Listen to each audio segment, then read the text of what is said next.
Welcome to iDream media. So Gudivada Gudlavalleru engineering కాలేజీలో CC కెమెరాల ఘటన కలకలం సృష్టిస్తోంది. సో అసలు ఇది నిజం అంటున్నారు కొందరు, ఇది ఫేక్ అంటున్నారు కొందరు. అసలు నిజాలేంటి వివరాలు తెలుసుకుందాం. మనతో పాటు ఉన్నారు ప్రముఖ family counsellor and senior journalist Priya Chaudhary గారు. మ్యామ్ నమస్తే అండి. నమస్తే మ్యామ్, ఏదైనా ఒక దుర్ఘటన జరిగింది, అది అమ్మాయిలకు సంబంధించింది అయితే అది నిజమా ఫేకా అనే వార్తలు కూడా వస్తున్నాయి. అలా అడగాల్సి వస్తుంది. ఈ సంఘటన గురించి మీరేం చెప్తారు?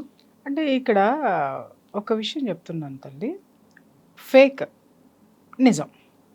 ఏది నిజం? ఆడపిల్లలు అక్కడ ప్రొటెస్ట్ చేస్తున్నది, ఆందోళన పడుతున్నది, అర్ధరాత్రులు బయటకు వచ్చింది నిజం. ఫేక్ ఏంటి?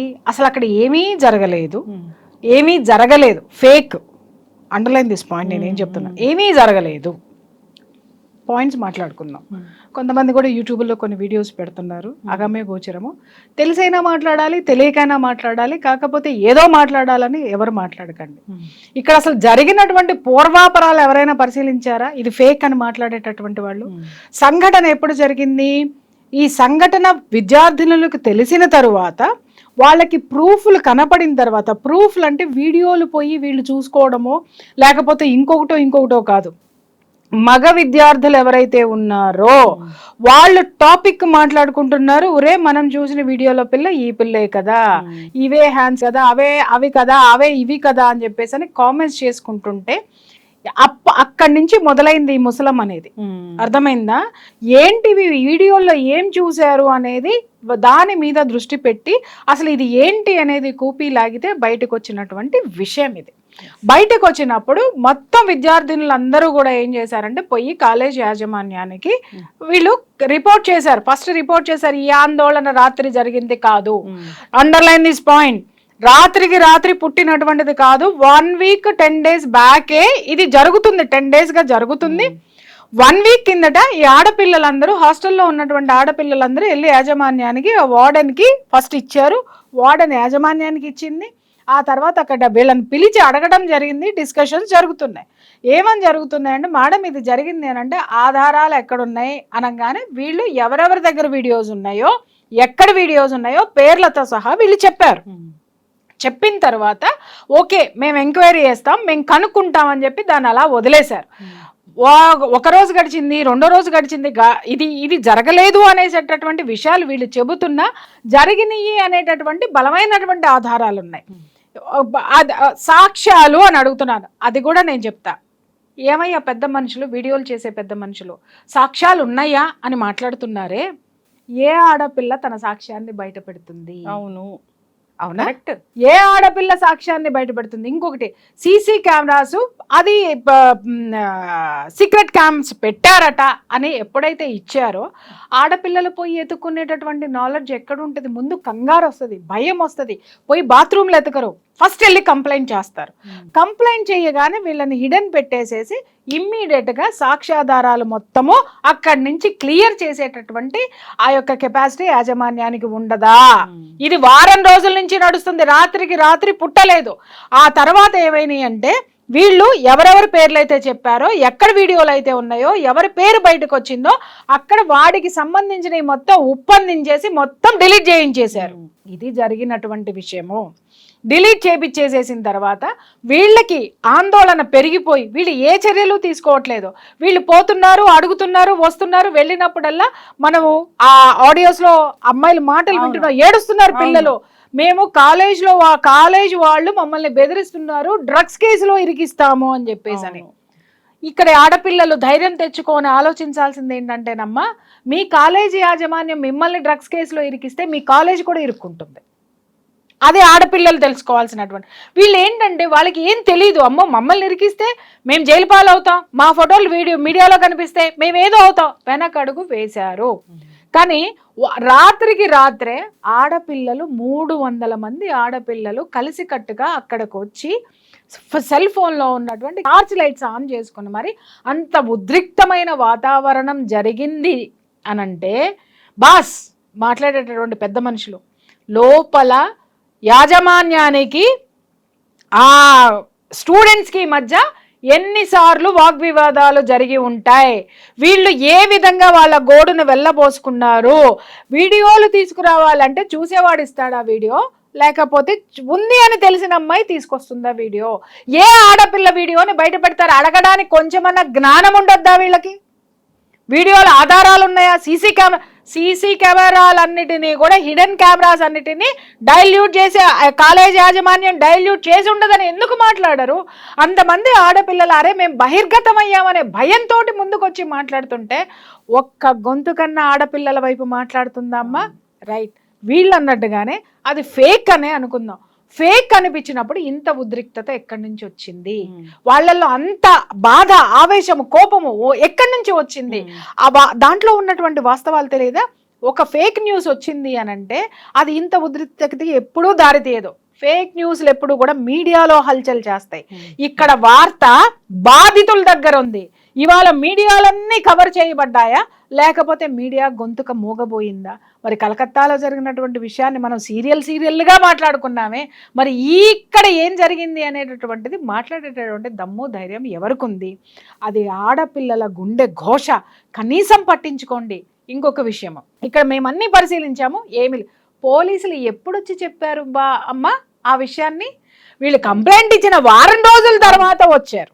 వారం రోజుల తర్వాత వచ్చి మొత్తం అన్ని చూసి మీరేం భయపడకండి, దీంట్లో ఏం లేవు తూచ్ అనేసారు. వారానికి ముందు చేసి ఉండున్నట్టయితే సాక్ష్యాలు బయటికి వచ్చాయి కదా. నేను ఇక్కడ ఏ పార్టీకి గురించి మాట్లాడటం లేదు, దేని గురించి అవగాహన లేకుండా స్టేట్మెంట్లు ఇవ్వద్దనే రిక్వెస్ట్ చేస్తున్నాను మిత్రులందరికీ కూడా. ఫస్ట్ ఎందుకంటే 1 వీక్ బ్యాక్ ఇచ్చినటువంటిది నిన్న రాత్రి ఆందోళన జరిగింది. కారణం ఏంటంటే సాక్ష్యాలు మాయం చేస్తున్నారు, వీళ్ళు మాకు స్పందించడం లేదు, మమ్మల్ని బెదిరిస్తున్నారు, ఇవి ఆల్రెడీ ఖండాంతరాలు దాటిపోతే మా పరిస్థితి ఏమిటి అనేటటువంటి ఉద్రిక్త వాతావరణంలో ఉన్నప్పుడు వీళ్ళందరూ కలిసి ఎవరిని అడగాలి?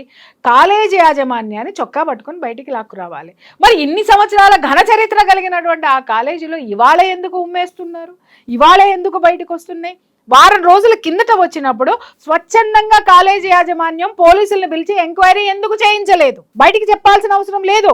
మరి అంత గొప్ప కాలేజీ, అంత గొప్పగా పలుకుబడి ఉన్నటువంటి కాలేజీ ఏ రోజుకైనా సరే ఇది మా మీద పడుతుంది కాబట్టి మీరు ఓపెన్ గా ఎంక్వైరీ చేయండి అని ఎందుకు చెప్పలేదు? వాయిస్ రికార్డులు అన్ని వింటున్నాం, ఇవాటికి వస్తాయి, ఇంకా వస్తాయి, ఖచ్చితంగా సాక్ష్యాలు బయటకు వస్తాయి.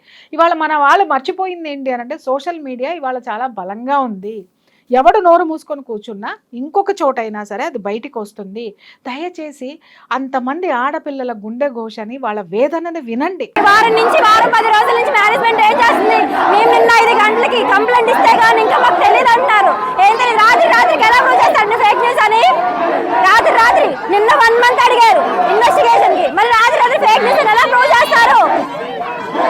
అమ్మాయి వాళ్ళు పిలిపించండి, వాళ్ళు పిలిచి మా ముందు దగ్గర చెప్పించండి. మమ్మల్ని కేసు తప్పంటే మా మీద రివర్స్ కేసు పెడతారండి. ఎలా పెడతారు మా మీద కేసు? మేమేం చేసాం మా మీద పెడతారు? జస్టిస్ అనేది సైలెన్స్ తో రాదు, అది చెప్పట్లా. విషయం క్లారిటీగా కమ్యూనికేట్ అవుతాం, సైలెంట్ గా అవ్వాలి. కానీ కమ్యూనికేట్ అనేది చాలా మంది తెలిసిపోయింది, మినిస్టర్ దగ్గరికి వెళ్ళిపోయింది, మీడియా ద్వారా స్ప్రెడ్ అయింది, పోలీసులు ఎటువంటి ఆధారాలు లేవు, ఇంకోటి ఏం లేదని చెప్తున్నారు. నిజంగా నేను కోరుకుంటున్నాను అక్కడేం ఉండకూడదు, నేను కోరుకుంటున్నాను అక్కడేం జరగకూడదు. కానీ నిప్పు లేనిదే పొగ వస్తుందా? ఇది ఫేక్ అయితే మన మీడియా మిత్రులే ఎప్పుడో ఫేక్ అని తేల్చేసేవాళ్ళు. ఒక అర్ధరాత్రి 4 గోడల మధ్య, అంటే ప్రహరీ గోడల మధ్య ఒక కాలేజ్లో ఉద్రిక్త వాతావరణంలో జరిగినటువంటి ఈ సంఘటన, ఈ ప్రతిఘటనకి బాధ్యులు ఎవరు దీనికి సమాధానం చెప్పాలి? ఈ విధంగా చట్టం నోరు నొక్కేసి, లేకపోతే నిజం వాస్తవాల నోరులు నొక్కేసి, బాధ్యతాయుతమైనటువంటి జర్నలిజంలో ఉన్న మనం కూడా దాన్ని నొక్కేసి కూర్చుంటే రేపొద్దున నీ బిడ్డ నా బిడ్డ ఆ కాలేజీలకు పోతుంది. అలాగే దీనికి మనం ఈ రోజు ఊతమిచ్చి కూర్చున్నామంటే రేపొద్దున తప్పు చేసేవాడు మన ఇంటికే వస్తాడు డైరెక్ట్గా. ఇవన్నీ ఎందుకు ఆలోచించలేకపోతున్నారో నాకు అర్థం కాదు. దాన్ని చాలా లైట్గా తీసుకోమని వార్డెన్ చెప్తున్న పరిస్థితి కూడా ఉంది.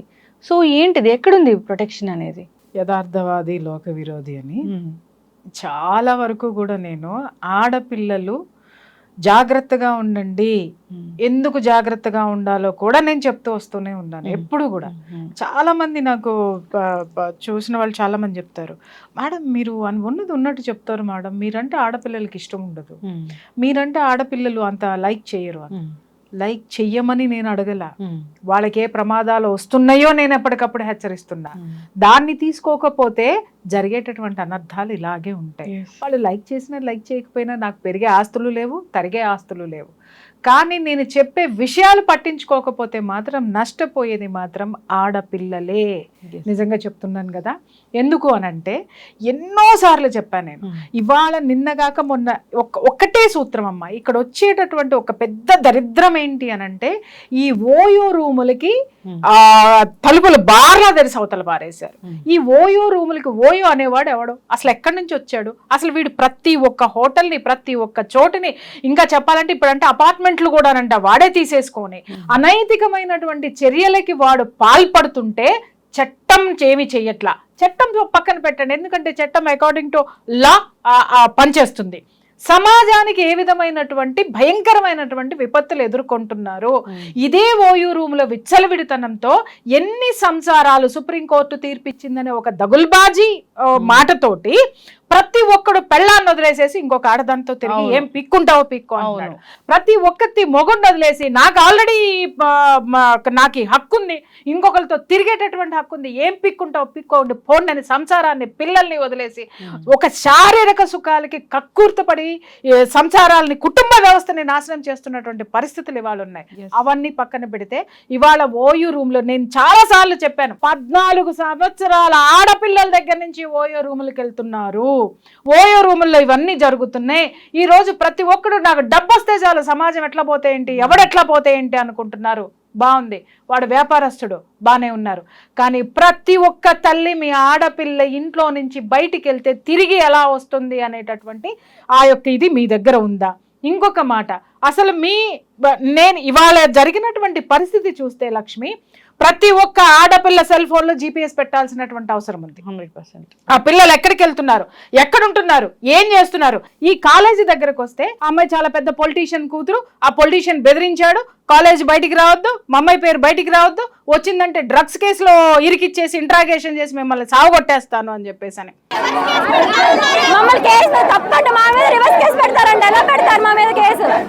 అదే పొలిటీషియన్ కి చెప్తున్నా, నీ ఒక్క కూతుర్ని కాపాడుకోవడానికి నువ్వు డ్రగ్స్ కేసుల్ని, నువ్వు వ్యవస్థల్ని, నువ్వు చట్టాన్ని, న్యాయస్థానాల్ని నువ్వు వాడేసుకుంటే జనం ఎక్కడికి పోవాలి మిస్టర్? నీ ఒక్క ఆడపిల్ల ప్రాణము మానము నీకంత ముఖ్యమైనప్పుడు మరి 300 మంది ఆడపిల్లల మాన ప్రాణాలని కాపాడవలసినటువంటి ప్రజాప్రతినిధివి నోరు మోయించి కూర్చోపెడితే సమాజంలో ఉన్న ఏ ఒక్క ఆడపిల్లకి భద్రత ఉండకుండా ఎంతమంది దరిద్రుల్ని తయారు చేస్తున్నారో మీరు ఒక్కసారి ఆలోచించండి. ఈ పొలిటీషియన్ అనే మాట వాస్తవం అయితే ఆ పొలిటీషియన్ కే డైరెక్ట్ గా చెప్తున్నాను నేను. ఇంకొక విషయం అమ్మా, ఇది వినిపిస్తాను. పొలిటీషియన్ అని మీరు అన్నారు కాబట్టి ఆ హాస్టల్ వార్డెన్ వాయిస్ ఒకటి బయటకు వచ్చింది. దాంట్లో ఏం మాట్లాడుతుంది హాస్టల్ మేడం, అసలు మీరు ఆడవారేనా ఏమ్మా, ఒక అమ్మాయినా, ఒక బాధ్యతాయుతమైన వార్డెన్ అంటే అర్థం ఏంటండి? మిమ్మల్ని కాపలాగా పెట్టారు, వాళ్ళ యొక్క బాధ్యతలు చూసుకోమని చెప్పారు, వాళ్ళ యొక్క రక్షణ యొక్క బాధ్యత మీ మీద ఉంది. వాళ్ళని చదివించడం, వాళ్ళ ఏమున్నా వాళ్ళని కాపాడటం, వాళ్ళని చూడడం అనేది ఓకే. అవన్నీ పక్కన పెట్టేసి ఆడపిల్లలు వచ్చి మీ దగ్గరకు వస్తే మీరు మాట్లాడిన మాటలు ఏంటి అందరికీ వినిపిస్తాను నేను ఒక్కసారి. సైలెంట్గా అసలు ఏంటనేది తెలుసుకుని దాన్ని రెక్టిఫై చేసుకోవాలా, అల్లరి చేసుకోవాలా? ఫస్ట్ విషయం చెప్పండి నాకు. ఎందుకు అల్లరగా చేస్తున్నారు? ఇప్పుడు 2, 3, 4 సైలెంట్గా వచ్చి చెప్పడం, దానికి ఏదో సొల్యూషను, అదేంటో రైట్ ఆర్ రాంగ్ అనేది చేసుకోవడంలో తప్పలేదు. కానీ ఎందుకు అల్లరి చేస్తున్నారు? అలా అలా అలా అలా ఇంకా అసలు మన మీద మనం పొరత చదువుకున్నట్టేగా. అసలు ఆవిడ ఏం మాట్లాడింది విన్నారా? ఏమంది దాంట్లో? మనం ఎందుకు 2, 3 వచ్చి చెబితే సరిపోతుంది కదా, గొడవ చేసుకోవడం ఎందుకన్నావు మేడం? గొడవ చేసుకోవడం ఎందుకంటే ఇది కుటుంబంలో భార్యాభర్తలు తగువ కాదండి బయట పెట్టుకున్నది, లేదా అన్నా చెల్లెలు కొట్లాడుకున్నది కాదు మేడం. 300 మంది ఆడపిల్లల మాన ప్రాణాలకి, పరువుకి, 300 కుటుంబాలు, 300 మంది తల్లిదండ్రుల యొక్క మానసిక క్షోభకి సంబంధించిన అతి జుగుప్సాకరమైన హేయమైనటువంటి చర్య ఇది. దానిని ఎంత లైట్గా తీసేసుకున్నావు మేడం మీరు. అసలు మీలాంటి వాళ్ళు ఇలాంటి ఉద్యోగాలు చేయడానికి అర్హత అనేది వీళ్ళకు ఉందా అమ్మా? అసలు ఈమె ఆడదేనా? అసలు ఎందుకు అల్లరి, అసలు ఎంత తాపీగా మాట్లాడుతుందంటే ఎందుకు అల్లరి చేసుకుంటున్నారు, అది జరిగిందా లేదా ప్రూవ్ చేసుకోవాలి, చేసుకున్న తర్వాత నువ్వు తీసుకున్న చర్యలేంటి మేడం, ఏం తీసుకున్నావు అంటే నేను మాట్లాడకూడదు, జనం మొత్తం మిమ్మల్ని మాట్లాడుతున్నారు. ఆ ప్రశ్నలు చెప్తాను ఏమని అనంటే, నీ ఆడపిల్లల్ని ఇలాగే పంపిస్తున్నావా, లేకపోతే నువ్వు చేసే అనైతికమైనటువంటి చర్యలు ఇవేనా, అందుకోసమని మూసుకొని కూర్చుంటున్నావా? ఎవడికి తొత్తువి ఈమె, ఎవడికి తొత్తు? అక్కడున్న పొలిటీషియన్లక, అక్కడున్న యాజమాన్యానిక, నీకొచ్చేటటువంటి దిక్కుమాలన జీతం కోసము, నీ దిక్కుమాలన బ్రతుకు కోసము, నీ పరువును కాపాడుకోవడం కోసం అసలు నువ్వు బాధ్యత వహించాలి. పొరపాటు గ్రహపాటు జరిగింది, ఎందుకనంటే అది బాత్రూముల్లో పెట్టారు, చెక్ చేసుకోలేదు, లేకపోతే అసలు ఇక్కడ మానిటరింగే లేదు ఎక్కడ ఏం జరుగుతుంది అనేటటువంటిది. ఎందుకంటే ఇవాళ రేపట్లో ఎన్ని దౌర్భాగ్యాలు మన ఈ టెక్నాలజీ సైబర్ క్రైములు మనం చూస్తున్నాం. ఈ సైబర్ క్రైమ్లు ఇలా జరుగుతున్నాయంటే ఆడపిల్లల యొక్క భద్రత కత్తి మీద సాము. ఆ కత్తి మీద సాము ఉన్నటువంటి సాము లాంటి బాధ్యతలో ఈవిడ ఉండి ఇలాంటి బాధ్యత రాహిత్యమైనటువంటి స్టేట్మెంట్లు ఇస్తుందమ్మా ఈవిడ. ఏమన్నా అర్థం ఉందా? అంటే కాళ్ళు చేతులు వణుకుతున్నాయి ఆడపిల్లల తల్లిదండ్రులకి. మీలాంటి వాళ్ళు ఎంత తాపీగా మాట్లాడేసి తీసి పక్కన పడేస్తే, ఉరి శిక్షలు అత్యాచారాలు చేసిన వాళ్ళకి కాదమ్మా, బాధ్యత లేని మీలాంటి బాధ్యత రాహిత్యమైన వాళ్ళకి వెయ్యాలి ఫస్ట్. ఎందుకనంటే అది నీ ఉద్యోగం కాదు, బాధ్యత. 300 మంది ఆడపిల్లల తల్లిదండ్రులు మిమ్మల్ని నమ్మి, ఒక వార్డెన్ ఉంటుంది, ఏమొచ్చినా చూసుకుంటుంది, ఒక తల్లిలాగా ఉంటుంది, ఒక తండ్రిలాగా కాపలాగా వస్తుందని మీ దగ్గర వదిలేసిపోతే ఏం మాట్లాడుతున్నారంటే పిల్లల్లో నైరాశ్యం నింపేస్తావు. ఏం చదువులు చెప్తున్నావమ్మా నువ్వు? అసలు ఏం చదువుకుంటావు? నీ క్వాలిఫికేషన్ ఏంటి నాకు ఒకటి చెప్పు. సంస్కారం అనేది అసలు వీళ్ళకుందా? ఇకపోతే యాజమాన్యం, గత ఎన్నాళ్ళ మట్టి ఇది జరుగుతుందో తెలియదు, దాదాపు 300 వీడియోలు బయటికి వెళ్ళిపోయాయి మేడం. ఆ కాలేజీ యాజమాన్యాన్ని కూడా అడుగుతున్నా, 300 వీడియోలు తాపీగా నువ్వు మాట్లాడినటువంటి విషయాన్ని వారం రోజుల నుంచి మీ దృష్టికి తీసుకొస్తే కనీసం ఎంక్వైరీ కమిటీ లేదు, కనీసం ఆ ఇష్యూస్ మీద ఎంక్వైరీ లేదు. ఎవరి కాళ్ళు చుప్చాపుగా కూర్చునేసరికి ఆడపిల్లలకి భయం వేసిపోయి వాళ్ళు అర్ధరాత్రి సెల్ ఫోన్లో టార్చ్లు పెట్టుకొని బయటకు వచ్చి యాజిటేషన్ చేస్తే ఇవాళ బయటకు వచ్చింది ఆ విషయం. లేకపోయి ఉన్నట్టయితే ఈ నిద్రాదేవి, నిద్రమొకంది ఏం మాట్లాడుతుందో ఆ నిద్రాదేవి వాయిస్ గనక ఆడపిల్లలు అంటే ఇంకా ఎన్ని దరిద్రాలు అక్కడ జరిగేటటువంటివో. మీ కాలేజీలో మా ఆడపిల్లల్ని పెట్టింది మీ యదవలు పోర్న్ వీడియోలు తీసి నన్ను ఇలాంటి నగ్న వీడియోలు తీసి అమ్ముకోవడానికి పంపించినామా అమ్మ? మేము మా పిల్లల్ని మీ కాలేజీలకి ఎందుకు పంపిస్తున్నాం? మేము మీకు లక్షలకు పోస్తున్నాం. దేనికి పోస్తున్నాం? మా పిల్లల జీవితము, బతుకు, బంగారు భవిష్యత్తు కావాలని. అంతేగాని బతుకుల్ని ఈ విధంగా బజార్ను పడేసేటటువంటి మీలాంటి బాధ్యత లేనటువంటి మనుషుల మధ్య కూర్చోపెడితే మేమెందుకు వదిలేస్తాం? ఖచ్చితంగా నేను చెప్తున్నా, వార్డెన్ ఎందుకంటే నేను ఆడవాళ్ళ మీద చాలా తక్కువగా వెళ్తానమ్మా, కానీ వెళ్ళానంటే మాత్రం అక్కడ బలమైనటువంటి కారణాలు ఉంటాయి. ఇవాళ ఫస్ట్ ఇంత పెద్ద ఘోరం జరిగినప్పుడు మొట్టమొదటి పని ఆవిడ చేయాల్సింది ఏంటంటే ఫస్ట్ రాజీనామా చేయాలి. ఎందుకనంటావేమో అక్కడ ఆవిడ పాత్ర ఉందా లేదా తీసి పక్కన పెట్టు, కానీ ఇంత ఘోరం జరగడానికి ఆవిడ బాధ్యతారాహిత్యమే, క్రమశిక్షణ లేకపోవడమే, ఆవిడంటే భయం లేకపోవడమే, కాలేజీ యాజమాన్యం అంటే భయం లేకపోవడమే, తనని తాను కాపాడుకోవడం కోసము ఇలాంటి అనైతికమైనటువంటి చర్యలకి పాల్పడి ఇంతమంది ఉసురు పెట్టుకొని ఇవాళ అవి బోర్డర్లు దాటి వెళ్ళిపోయినాయి, ఆ వీడియోలు వెళ్ళిపోయాయి. ఇంకొకటి ఏంటంటే ఇప్పుడు వాళ్ళు పోలీసులు కూడా మాట్లాడుతున్నారు ఏంటంటే మేము వాళ్ళ ల్యాప్టాప్లన్నీ చెక్ చేసాం, వాళ్ళ ఫోన్లన్నీ చెక్ చేసాం, ఫోన్లలో ఏమీ ఉండవు అని చెప్పేసి అని, ఏమీ లేవు అని చెప్పేసి అని మాట్లాడుతున్నారు. ఏమీ లేకపోతే 300 మంది ఆడపిల్లలు ఎందుకు అర్ధరాత్రి బయటకు వస్తారు నేను అడుగుతున్నాను.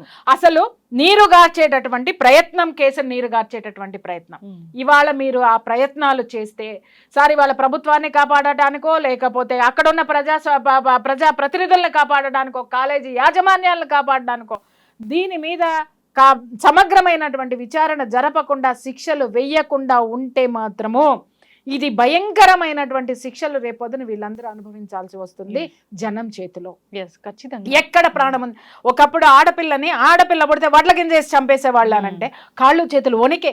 అలాంటి దౌర్భాగ్యమైనటువంటి స్థితి నుంచి ఎంతో మంది ప్రాణాలు ఒడ్డి జైలుకి వెళ్ళి తన్నులు తిని ఉద్యమాలు చేసి ఆడపిల్లకి భద్రత కావాలి, స్వతంత్రత కావాలి, ఇళ్లలో పడి మగ్గి మొగుడు కొట్టినా తిట్టినా చీకొట్టిన అత్తమావల హెరాస్మెంట్లు, కిరోసిన చావులు, వరకట్నపు చావులు, ఊరేసుకుని చచ్చిపోవటాలు, వీటన్నిటి నుంచి కూడా ఆడదానికి ఒక ఆర్థిక స్వాతంత్రం కావాలి. ఎందుకు బయటికి రాలేకపోయింది? ఒక ఆర్థిక స్వాతంత్రం కావాలి.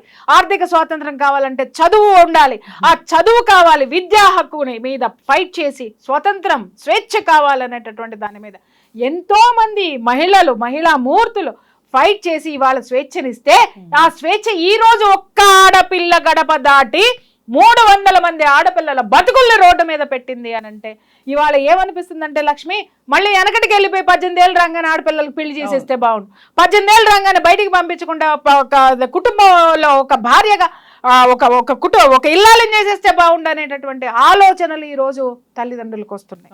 ఎక్కడ ఉందమ్మా భద్రత? ఎక్కడ ఉంది? కాలేజీల్లో భద్రత లేదు. అరే 8 నెలల నిన్నగాక మొన్న చూసాం 2 సంవత్సరాల పిల్లల్ని అత్యాచారం చేశాడు, 2 ఆడపిల్లల మీద, చిన్న పసికందుల మీద. అది పోయింది, అక్కడ లేదు. ఆ తర్వాత మరి స్కూల్ పిల్లల్ని చూసాం, అక్కడ లేదు. నిన్నగాక మొన్న కలకత్తాలో ఘోరమైనటువంటిది మెడికల్ కాలేజ్లో, అక్కడ ఆడపిల్లకి భద్రత లేదు. ఈ రోజు ఇంజనీరింగ్ కాలేజ్లో ఆడపిల్లలకే భద్రత లేదు. ఇవాళ ఎక్కడ ఉంది ఆడదానికి భద్రత? ఉద్యోగానికి పంపించామంటే చూసాం మనము, ఒక నిర్భయ కేసు చూసాం, ఒక అభయ కేసు చూసాం, ఇంకొకటి చూసాం, ఎన్ని చూసాం. ఆడది అర్ధరాత్రి స్వేచ్ఛగా తిరిగేటటువంటి ఆ యొక్క సిచ్యుయేషన్స్ లేవు. సరే, ఇక్కడ మీరు అడగచ్చు అర్ధరాత్రి ఎందుకు పోవాలంటే అని. ఎందుకు పోవాలి అనంటే ఇవాళ పరిస్థితులు ఎలా ఉన్నాయి? అర్ధరాత్రులు డ్యూటీలు వేస్తారు. ఇంకా చెప్తున్నాను కదా, ఈ ఎంఎన్సీ కంపెనీలు వచ్చిన తర్వాత నాకు తెలిసిన చాలా మంది ఆడపిల్లలకి నేనే చెప్తూ ఉంటాను, 3:30కి డ్యూటీ వేస్తారు, అర్ధరాత్రి 12:30కి అవుతుంది. సరే 12:30కి అయ్యిందా, వాళ్ళు ఏమన్నా వాళ్ళు సెక్యూరిటీని ఇచ్చి వెహికల్ ఇచ్చి ఏమన్నా పంపిస్తారంటే చాలా కంపెనీస్ సెక్యూరిటీ లేదు, ఏం లేదు, వాళ్ళ ఓన్ వెహికల్లో రావాల్సిందే. అంతకుముందు కూడా మనం చాలా మందిని చూసాం, క్యాబుల్లో పంపించినప్పుడు క్యాబ్ డ్రైవర్లు చేసినటువంటి అత్యాచారాలు కూడా మనం చూసాం. ఈరోజు పగలు లేదు, రాత్రి లేదు, ఎప్పుడు లేదు. అసలు ఈ మహిళలకి వేసేటటువంటి డ్యూటీల విషయంలో ఒక సమయ పాలన ఎందుకు పాటించడం లేదు? దానికి సంబంధించి మనం ఫైట్ చేయాల్సినటువంటి అవసరం ఉంటుంది. ఇక్కడ చాలా మంది మాట్లాడతారు, ఆ దేశం నుంచి వచ్చినటువంటి కంపెనీలు కదండి, according to their time calculation మనం చెయ్యాలి అని చెప్పేసి అని మాట్లాడుతున్నారు. ఆ దేశంలో ఉన్నటువంటి వాడివి నా దేశానికి వచ్చి పెట్టుకున్నప్పుడు నా ఆడపిల్లకి నువ్వు ఇచ్చేటటువంటి భద్రత ఏంటి అనేది ఇక్కడ ప్రభుత్వాలు ఎందుకు అడగటం లేదు? అలాగే ఇక్కడ ప్రభుత్వాలు కొన్ని రూల్స్ అండ్ రెగ్యులేషన్స్ ఎందుకు పెట్టడం లేదు? ఎందుకు నార్మ్స్ లేవు అని అడుగుతున్నాను నేను ఈరోజు. ఇవాళ ఇంకొకటి కూడా నేను అడుగుతున్నాను, నేను చెప్తున్నానమ్మా ఈ పేరెంట్స్కి, మీ ఆడపిల్లల్ని ఎక్కడో ఉన్న పేరున్న కాలేజీల్లో మీరు చదివించాలనుకుంటున్నారు, లక్షలు డొనేషన్లు కట్టడానికి నగలే అమ్ముతున్నారు, ఆస్తులే అమ్ముతున్నారు, వడ్డీలకే తెస్తున్నారు, నానా పాటలు పడి కుక్క చాకిరీలు చేసి ఎన్నో కడుపు కట్టుకొని త్యాగాలు చేసి మీ పిల్లలకి లక్షలు కట్టడంలో నిమగ్నమై చూపించేటటువంటి ఇంట్రెస్ట్లో 10 రెట్టింపు మీ ఆడపిల్లకి భద్రత ఉందా లేదా అని ఎంతమంది పేరెంట్స్ గుండెల మీద చేసుకొని చెప్పండి, ఉన్నారా? ఎక్కడైనా ఉన్నారా?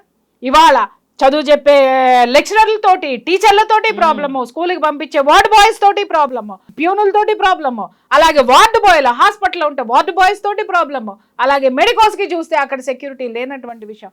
భద్రత ఎక్కడ చచ్చిందయ్యా? ఎక్కడ చాలా డెవలప్ అయ్యాం, చాలా ముందుకెళ్తున్నాం, చాలా. అరే ఇవాళ సెల్ ఫోన్ కనుక్కుంటే అది ఎలా మిస్యూజ్ అవుతుంది? ఓయో రూముల్లోకి వెళ్ళి ఆ వీడియోలు తీసేదానికి మిస్యూజ్ అవుతుంది. ఆడపిల్లలు దేనికి మిస్యూజ్ చేస్తున్నారు?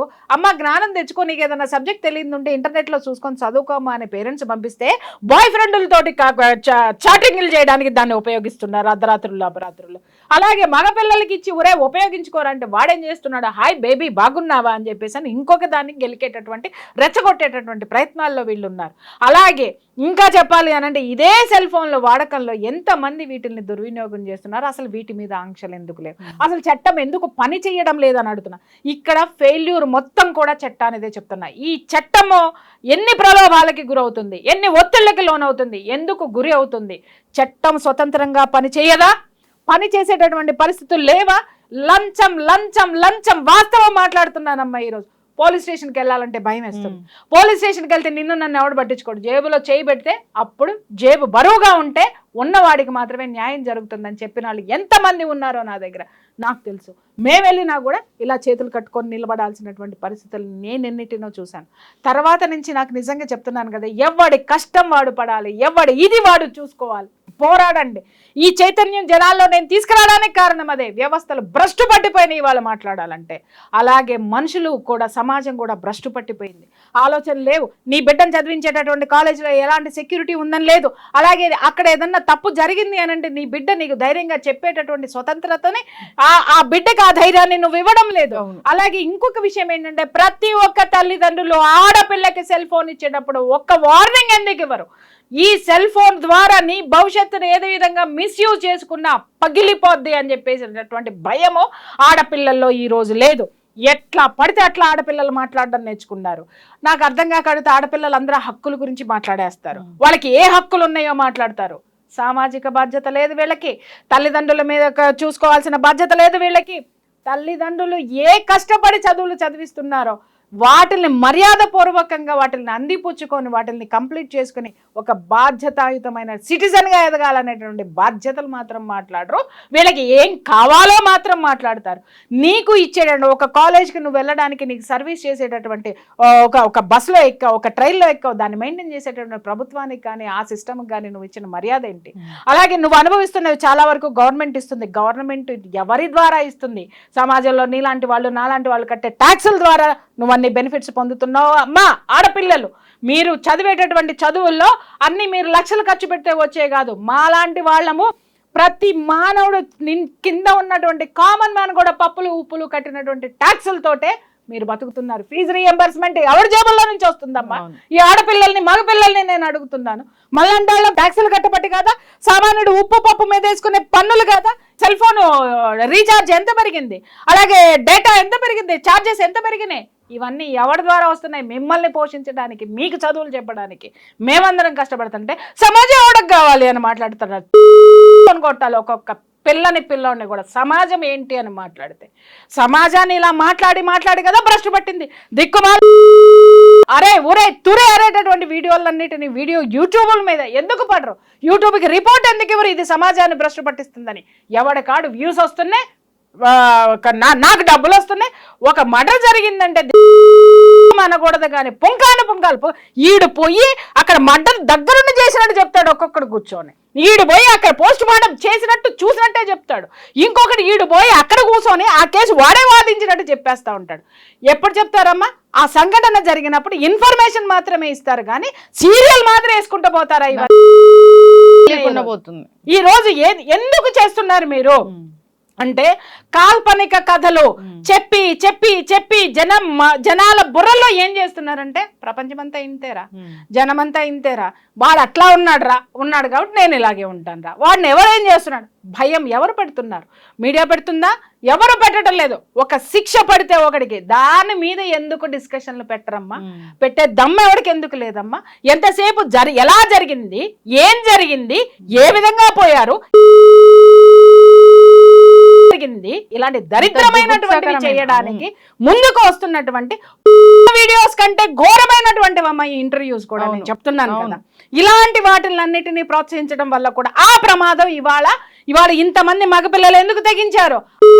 బ్లాక్మెయిల్ చేశారు. బ్లాక్మెయిల్ చేసి మిగిలిన తీసుకురండి అంటే చట్టం మనల్ని ఏమి చేయదు. అరే భయ్ ఇది యూట్యూబ్ అనేటటువంటి వెబ్సైట్లు అవి ఎక్కడో ఉంటాయి, మనల్ని ఎవడు పట్టించుకున్నా డబ్బు మారేసి బయటకు వస్తామనేటటువంటి ఒక భయంకరమైనటువంటి సిచ్యువేషన్ వాళ్ళలో ఉండబట్టే కదా అది ఎంత వేళ్ళలోనికి పోయింది ఆ భావన మగపిల్లల్లో. అందుకే కదా ఇలాంటి వాటికి వాళ్ళ పోలీసులు వచ్చి ఏం జరగలేదని చెప్పారు. అంటే 300 మంది ప్రొటెస్ట్ చేసి ఆడపిల్లలు వీళ్ళు ఎంత బాధ్యతారాహిత్యంగా ఇస్తున్నారు ఆ స్టేట్మెంట్ ని. ఎలా తీసుకోవాలమ్మా వీటన్నిటిని? ఎవరు నడపాలా? ఎవడు నడపడు. నువ్వు ఎంచుకున్న వాడు ఎవడైతే ఉంటాడో వాడు నడపాలి. వాడిలో స్ట్రిక్ట్నెస్ రావాలి, వాడిలో బాధ్యత రావాలి. అరే ఈ ఆడపిల్ల ఎవరో కాదు, నా ఆడపిల్ల, నన్ను ఎన్నుకున్నటువంటి ఆడపిల్ల, ఆ ఆడపిల్లకి నేను న్యాయం చేయాలి, నా రాజ్యంలో ఇలాంటివి జరగకూడదు అని ఎప్పుడైతే పాలకుడు అనుకుంటాడో అప్పుడు రాజ్యం సుభిక్షంగా ఉంటుంది. అలాంటి పాలకుల్ని మనం ఎన్నుకున్న రోజున ఎన్నుకున్న పని చెయ్యనప్పుడు నిలదీసిన రోజున మాత్రమే మనకి జరుగుతాయి. నిలదీయడం మానేసాం. ఎందుకు మానేసాం? లక్షల ఫీజులు. అరే ఎల్కేజీ వాడిని స్కూల్కి పంపిస్తే సంవత్సరానికి 2.5 లక్షలు కట్టాలి. నా ఆదాయం వచ్చి సంవత్సరం మొత్తం 50,000 ఉండదు. 50,000 దాన్ని 2.5 లక్షలు అప్పులు తెచ్చి వడ్డీలు కట్టడానికి నా బతుకు బస్ స్టాండ్ అవుతుంది.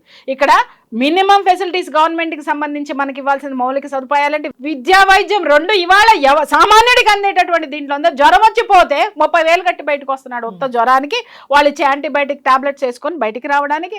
సామాన్యుడు 30,000 కట్టి బయటకు వస్తే వాడికి రోజు కూలికి వెళ్ళేవాడు 600, 700, 1000 రూపాయలు వస్తాయి వాడికి నెలకు వచ్చేది ఒక రోజులో వాడు కట్టొస్తే నెల మొత్తం వాడు అప్పు చేసి బ్రతకాలి. ఈ అప్పులు తీర్చుకుంటానికే వాడు అలసిపోతున్నాడు. ఇంకెక్కడ ఉద్యమాలు చేస్తాడు, ఇంకెక్కడ పట్టించుకుంటాడు. పాలకులు చేసినటువంటి సిచ్యుయేషన్ ని ఏదైతే క్రియేట్ చేశారో ఈ రోజు, ఆ సిచ్యుయేషనే కదా ఈ రోజు జనాలందరినీ కూడా ఇలాంటి ప్రమాదాలకు దారితీస్తుంది. కాబట్టి నేను చెప్తున్నాను, ఇవాళ ప్రతి ఒక్క పేరెంట్ గల్లా పట్టుకుని ఆ కాలేజ్ యాజమాన్యాన్ని అడగాల్సిందే. ఏ కాలేజ్ నైనా అడగాల్సిందే. ఇవాళ చూడండి, మొన్న చాలా తెలుగు తీసి అవతల పడేశారు కలకత్తాకి సంబంధించినటువంటి దీంట్లో. ప్రజల యొక్క చైతన్యము ఇవాళ ప్రభుత్వాన్ని పరిస్థితిలో, ప్రమాదకర పరిస్థితుల్లో ఉంది. అలాగే దాన్ని వాదించేటటువంటి లాయర్ కి కూడా అతను ఏం చేశాడో అని చెప్పి మూలాల వరకు ఎత్తుకెళ్ళి ఆ పర్సన్ ఎవడైతే ద గ్రేట్ లాయర్ కేసుకి ఒక వాయిదాకి 16 లక్షల నుంచి 20 లక్షలు తీసుకుంటాడంట. అలాంటి వాడిని కూడా పక్కన కూర్చోబెట్టేటటువంటి ఉధృతి ఈ రోజు కొనసాగుతుంది. కాబట్టి ఎవడో కూడా నేను తోపు అని కూర్చుంటే నీ టైం నడిచినంత వరకే తోపు ఉంటుంది. ఎప్పుడైతే నువ్వు అణగారిపోయి ఉంటావో ఖచ్చితంగా వేటు పడుతుంది. ఇప్పుడే చెప్తున్నాను, వయసులో ఉన్నప్పుడే మంచి పనులు చేయి, మంచి దారిలో చదువు, చివరి రోజుల్లో అద్భుతంగా నీకు గడుస్తుంది. వయసులో ఉన్నప్పుడు నీ దిక్కుమాలినతనాలన్నీ చేస్తే చివరి రోజుల్లో ఖచ్చితంగా ప్రకృతి పంజా విసిరితే ఎందుకు పనికిరావు. అది గుర్తుపెట్టుకోవాలి. ప్రతి కాలేజీలో కూడా భద్రత అనేది ఉండాలి. దీని మీద ఖచ్చితంగా ఫోకస్ అనేది పెట్టాలి. ఒక ప్రోటోకాల్ ఉండాలి. అసలు ఏం జరుగుతుంది అనేది డైలీ రిపోర్ట్ అనేది తీసుకోవాలి. అందరూ కూడా జాగ్రత్తగా బాధ్యతగా ఉండాలి. అక్కడ ఆడపిల్లలు చదువుకుంటున్నారంటే ఎక్కడి నుంచో వచ్చి చదువుకుంటున్నారు అనుకోకూడదు. మన ఇంటి ఆడపిల్లలు అక్కడ ఉన్నట్లు ఫీల్ అవ్వాల్సిందే. సో దీని గురించి ప్రభుత్వాలు ఖచ్చితంగా ఆలోచించాలి, తగిన చర్యలు కూడా తీసుకోవాలని కోరుకుందాం. సో చాలా చక్కగా చెప్పారండి. ధన్యవాదాలు. Thank you.